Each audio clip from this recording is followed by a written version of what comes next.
Hey everybody, welcome back to another lab walkthrough video. Today's video talks about the Atomic Spectra lab.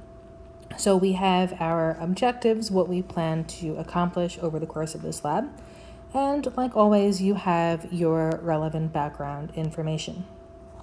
So this lab is based on using different manipulatives that you will find at your lab station. So at your lab station, all you will find are 3 laminated sheets, Model 1, Model 2, and Model 3. So all of the questions on your lab can be answered using this information. So in the section labeled Model 1 on your lab, you need to be looking at the Model 1 chart. Now with this, you have a bunch of information. You have white light going through a prism, and it's breaking down into all of the different components that it exists in. So you have the color that exists, the energy of all the different colors, the wavelength, and the speed. Now, fun fact, if we're looking at red, we have a relatively large wavelength. And so what a wavelength is, if we're drawing a red wave, like that, the wavelength is the distance between 2 waves. So red, for example, has a long wavelength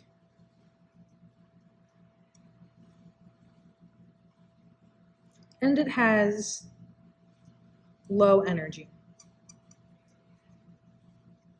So if you think about the motion needed to make that scribble, it is low energy, and that's what that column says there.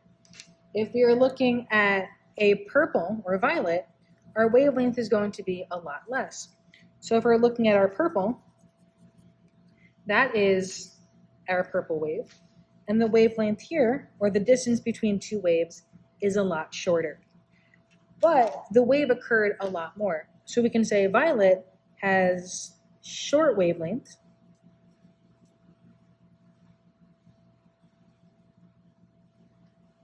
and high energy.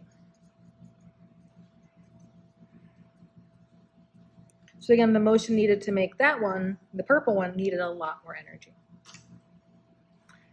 Now when you get to Model 2, you need to use the Model 2 diagram.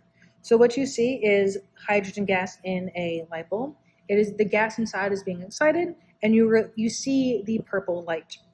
Now the purple light is broken up into its components in a prism, and so this piece right here shows you all the different wavelengths that are being released, which is the emission spectrum. You have different colors at specific points. The same thing is done with boron. Here are the results, the different wavelengths that get released. When you're on Model 3, you are looking at this picture. So this picture has a bunch of different energy shells and different arrows. So your job is to figure out where the arrow is starting and where the arrow is going, using these numbers as the energy shell numbers. And so you have to just say, well, is it going from higher to lower energy levels or from lower to higher? So is energy being absorbed or released? And depending on the amount of energy absorbed or released, you get different colors. The only model that does not have a sheet is Model 4, which is based just on this picture and your knowledge of chemistry.